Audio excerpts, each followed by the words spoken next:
Hello everyone, welcome to my channel PK commerce study. तो friends, आज की इस वीडियो में फिर से मैं आप लोगों के लिए बीकॉम एमकॉम के स्टूडेंट्स के लिए बिजनेस लॉ का वेरी इंपॉर्टेंट क्वेश्चन लेकर आई हूँ, जो कि आप लोगों के एग्जाम के पॉइंट ऑफ व्यू से काफ़ी इंपॉर्टेंट एंड रिपीटेड क्वेश्चन है। तो आज का टॉपिक है अनुबंध, जिसे हम लोग इंग्लिश में कॉन्ट्रैक्ट कहते हैं। तो इसके meaning, definitions and natures and types के बारे में हम लोग डिस्कस करेंगे। तो वीडियो के लास्ट तक बने रहिएगा, और अगर आप वीडियो पसंद आए तो वीडियो को लाइक करें, सब्सक्राइब करें और अपने फ्रेंड्स के साथ भी शेयर जरूर करें फ्रेंड्स। तो चलिए वीडियो को हम लोग आगे बढ़ाते हैं और समझते हैं कि अनुबंध क्या होता है। तो फ्रेंड्स, अनुबंध का मतलब ये होता है जहाँ पे दो या दो से अधिक व्यक्ति के बीच में एक एग्रीमेंट किया जाता है, वो भी एक वैलिड एग्रीमेंट, तो उसे कॉन्ट्रैक्ट कहा जाता है। यानी कि सामान्यतया दो या दो से अधिक व्यक्तियों के मध्य होने वाला जो वैध ठहराव होता है उसे ही अनुबंध कहा जाता है। यानी कि जब दो या दो से अधिक व्यक्ति मिलकर किसी कार्य को करने के लिए डिसीजन लेते हैं और मिलकर कार्य करने के लिए दोनों के बीच में एग्रीमेंट होता है, उसे ही अनुबंध कहा जाता है। दूसरे शब्दों में से प्रत्येक ऐसा ठहराव जो पक्षकारों के मध्य वैधानिक दायित्व एवं अधिकार उत्पन्न करता है वो अनुबंध कहलाता है। यानी कि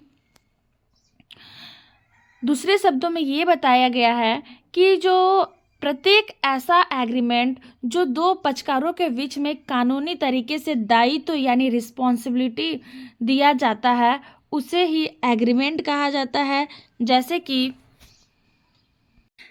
मान के चलिए, अगर कोई व्यक्ति किराए के घर में रहना चाहता है और मकान मालिक के बीच वो बोलता है कि अब मैं आपको इतना महीने का किराया दूंगा, तो बदले में मकान मालिक उसे घर देने के लिए एग्री होता है। तो दोनों के बीच में क्या होता है, दोनों के बीच में आपसी सहमत हुआ, तो वो एक लीगल ठहराव नहीं हुआ। उसे जब मन करे वो रूम को छोड़कर जा सकता है, लेकिन जब वही कानूनी तरीके से, लिखित तरीके से अगर वो एग्रीमेंट करवाता है कि मैं इतने सालों के लिए मैं आपका मकान को किराए पे लूँगा, जैसे कि लीज पे लिया जाता है, और कानूनी तरीके से कोर्ट से एग्रीमेंट कर दिया जाता है सरकारी तरीके से, तो ये एक वैलिड एग्रीमेंट होता है, इसे ही अनुबंध कहा जाता है। आगे हम लोग इसका परिभाषा को समझेंगे। तो यानी कि भारतीय अनुबंध अधिनियम 1872 की धारा 2H के अनुसार यह बताया गया है कि अनुबंध एक ऐसा ठहराव है जो राजनियम के द्वारा प्रवर्तनीय होता है।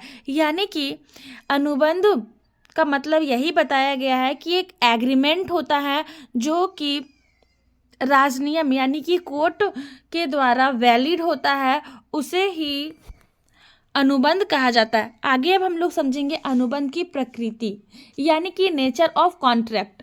सभी अनुबंध ठहराव होते हैं, यानी कि जितने भी लोगों के बीच में कॉन्ट्रैक्ट होता है वो सभी क्या होता है, वो ठहराव हो जाता है, यानी कि एग्रीमेंट हो जाता है। लेकिन सभी ठहराव अनुबंध यानी कि कॉन्ट्रैक्ट नहीं होता है। आगे हम लोग इसे पूरा डिस्कस करेंगे।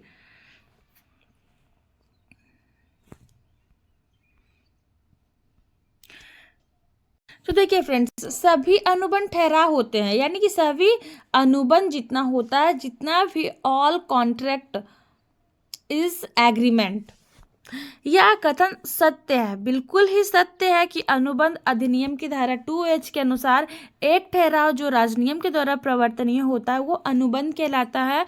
इस परिभाषा से स्पष्ट यह हो जाता है कि केवल वही ठहराव अनुबंध होता है जो राजनियम के द्वारा प्रवर्तनीय होता है। यानी कि वही एग्रीमेंट को कॉन्ट्रैक्ट माना जाता है जो कोर्ट के द्वारा उसे प्रमाणित कर दिया जाता है, यानी कि उसे कोर्ट से रजिस्ट्री मिल जाती है, वेरीफाई हो जाता है, तो वो कॉन्ट्रैक्ट वैलिड कॉन्ट्रैक्ट होता है। एक अनुबंध का निर्माण होने से पहले एक ठहराव होना आवश्यक होता है, यानी कि जब भी कोई एक कॉन्ट्रैक्ट किया जाता है तो उससे पहले एक वैलिड ठहराव यानी कि एग्रीमेंट प्रूफ के रूप में रखा जाता है। अतः हम कह सकते हैं कि सभी अनुबंध ठहराव होते हैं, लेकिन सभी ठहराव अनुबंध नहीं हो सकते हैं।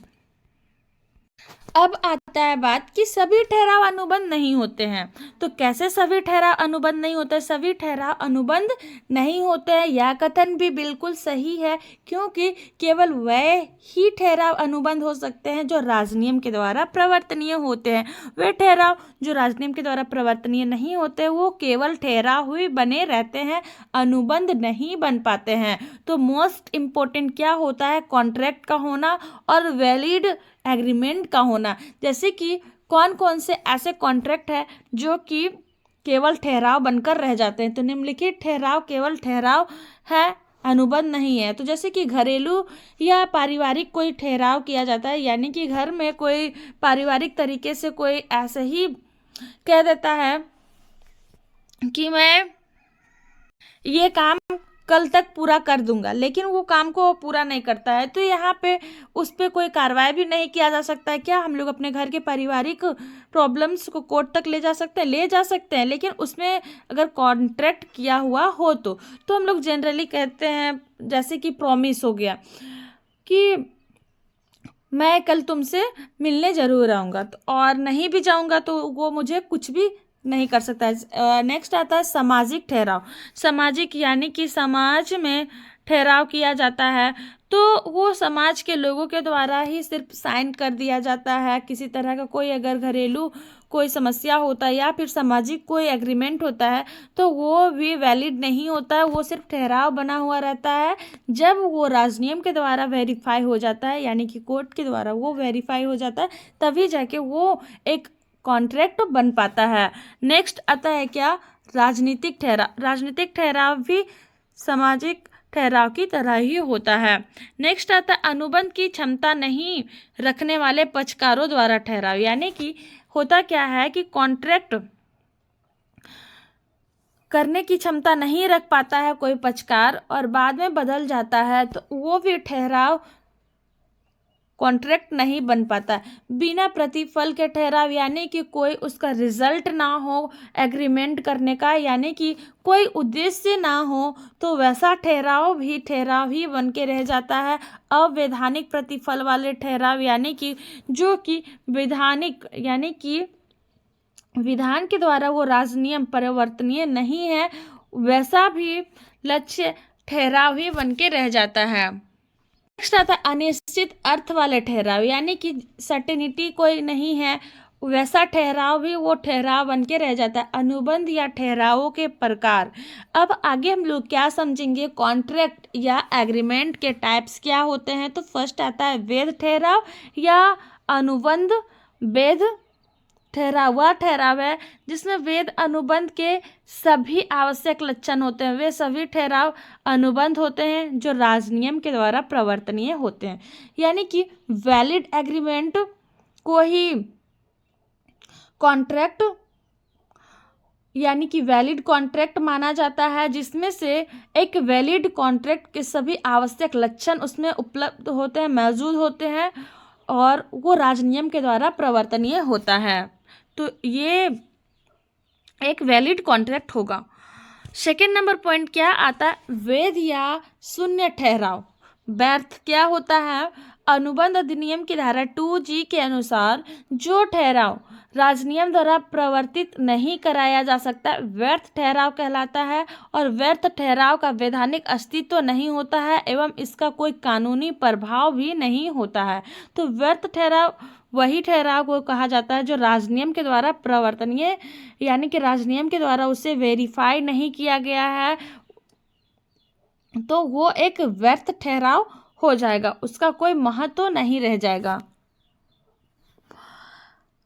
नेक्स्ट आता है व्यर्थ अनुबंध। तो व्यर्थ अनुबंध क्या होता है? व्यर्थ अनुबंध अधिनियम की धारा 2J के अनुसार एक अनुबंध जो राजनियम के द्वारा प्रवर्तित होने से रुक जाता है वह व्यर्थ बन जाता है। यह अनुबंध बनाने के समय वैध होता है, लेकिन बाद में परिस्थिति के परिवर्तन के कारण वो व्यर्थ बन जाता है। यानी कि ऐसा अनुबंध जो कि पहले से तो दोनों के बीच में सहमति होता है, लेकिन बाद में किसी परिस्थिति में किसी पक्षकार के बीच में कोई समस्या उत्पन्न हो जाती है, उसके प्रॉब्लम्स में, उनकी व्यक्तित्व में किसी तरह की कोई समस्याएं आने लगती है, तो इस तरह से वो जो अनुबंध रहता है वो व्यर्थ हो जाता है। नेक्स्ट क्या आता है? व्यर्थनीय और शून्य करणीय अनुबंध। अनुबंध अधिनियम की धारा 2I के अनुसार वह ठहराव जो एक या एक से अधिक पक्षकारों की इच्छा पर परिवर्तनीय होता है लेकिन दूसरे पक्षकार या पक्षकारों की इच्छा पर नहीं, वो व्यर्थनीय अनुबंध कहलाता है। यानी कि होता क्या है, वैसा ठहराव जो एक या एक से अधिक पक्षकार जो होते हैं वो दोनों की इच्छा से कॉन्ट्रैक्ट किया जाता है और दोनों की सहमति से काम की जाती है, लेकिन दूसरे पक्षकार या पक्षकारों की इच्छा पर नहीं, व्यर्थनीय अनुबंध हो जाता है। जब दोनों पक्षकार एग्री नहीं होते हैं और दोनों के बीच में मनमुटाव होता है, दोनों काम करने में अच्छे से नहीं कर रहे होते हैं, अपने रिस्पॉन्सिबिलिटी को नहीं निभा रहे होते हैं, तो अनुबंध केवल पीड़ित पक्षकार की इच्छा को ही व्यर्थनीय माना जाता है। तो उम्मीद है फ्रेंड्स आप लोगों को अच्छे से समझ में आया अनुबंध के अर्थ, परिभाषा, प्रकृति और प्रकार को। तो आज के लिए इतना। वीडियो पसंद आए तो वीडियो को लाइक करें, सब्सक्राइब करें, अपने फ्रेंड्स के साथ भी शेयर जरूर करें। Thank you.